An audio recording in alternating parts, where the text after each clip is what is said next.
Modern ক্রিকেটে ফিনিশারদের গুরুত্বটা একটু আলাদাই। অনেক কঠিন ম্যাচও ফিনিশারদের কল্যাণে জয় আনা সম্ভব। প্রতিটি দলেই এমন একজন কিংবা দুজন ফিনিশার থাকেন যারা কিনা খেলেন দলের ট্রাম্প কার্ড হয়ে। বাংলাদেশে এমনই ট্রাম্প কার্ড ধরা হয়েছে জাকের আলী অনেককে। ভরসা রাখা হয়েছিল, কিন্তু আশা ভরসার কিছুই পূরণ করতে পারেনি এই ব্যাটার। দলকে ফেলেছেন বারবার বিপদে, পরিচয় দিয়েছেন দায়িত্বহীনতা। পাকিস্তানের বিপক্ষে মহা গুরুত্বপূর্ণ সময় যেখানে স্ট্রাইক রোটেট করে খেলার কথা ছিল, সেখানে কিনা জাকের দেখিয়েছেন কাণ্ডজ্ঞানহীন ব্যাটিং। লেগ সাইডে শট খেলার প্রবণতা বারবারই ফুটে উঠেছে তার ব্যাটিং অ্যাপ্রোচে।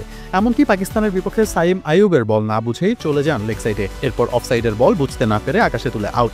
একজন ফিনিশারের কাছে এমন প্রত্যাশা করাটা কতটা যৌক্তিক, যেখানে কিনা টুর্নামেন্টের আগে কতই না বড় বড় কথা, কতই না প্র্যাকটিস।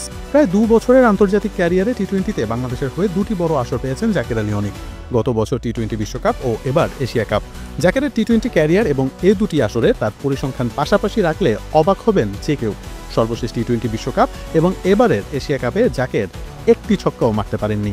আর সেখানে কিনা তাকে দলে নেওয়া হতো শেষ মুহূর্তে দ্রুত রান তোলার জন্য, 4 ছক্কা হাঁকানোর জন্য। তবে কি জুলিয়ান উডের দীক্ষা নিতে ব্যর্থ জাকের আলী অনেক, নাকি কি শিখেছেন তা নিজেই বুঝতে পারছেন না? গেল টি-20 বিশ্বকাপে 4 ইনিংসে ব্যাটিংয়ে নেমে 46 বল খেলে 11.66 গড়ে 35 রান, 3টি চার, একটিও ছক্কা নেই। এবার এশিয়া কাপে 6 ইনিংসে 66 বলে করেছেন 71 রান, মেরেছেন 5টি চার, ছক্কা নেই একটিও। অথচ এই জাকেরই প্রায় 2 বছরের আন্তর্জাতিক টি-20 ক্যারিয়ারের 42 ম্যাচে 38টি ছক্কা মেরেছিলেন, যা বাংলাদেশের হয়ে বেশি ছক্কার তালিকায় যৌথভাবে সপ্তম। তবে বড় মঞ্চে জাকের 6 মারতে ভয় পান কেন? অফ-ফর্ম থাকতেই পারে, তাই বলে কাণ্ডজ্ঞানহীন ব্যাটিং করাটা কি অপরাধ নয়? টি-20 বিশ্বকাপের খুব একটা সময় নেই, টিম ম্যানেজমেন্টের পাইপলাইনে ব্যাকআপ প্লেয়ার নেই। এমন স্ট্র্যাটেজিতে আদৌ কি টি-20 বিশ্বকাপে সফলতা পাওয়া সম্ভব, নাকি জাকের আলী অনেকরা আবারও ডোবাবে এমন দায়িত্বহীনতার পরিচয় দিয়ে?